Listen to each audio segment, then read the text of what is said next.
প্রতিটা দিন নতুন কিছু নিয়ে আসে না, তবুও প্রতিটা দিনের নিজস্ব একটা সৌন্দর্য থাকে।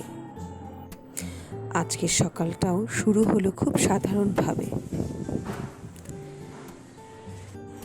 গাছগুলোর একটু যত্ন,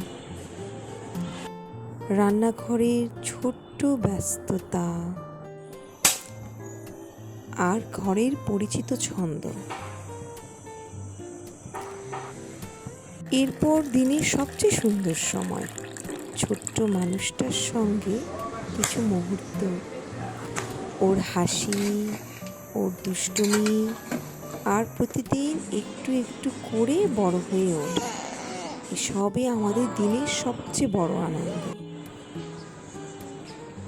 ধীরে ধীরে সন্ধ্যা নামে, দিনের ব্যস্ততা শেষ হয়ে চারপাশ আবার শান্ত হয়ে আসে।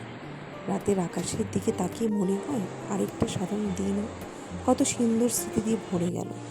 এভাবেই সাধারণ কিছু মুহূর্ত মিলেই একটা সুন্দর দিন হয়। আবার দেখা হবে পরের ভ্লগে।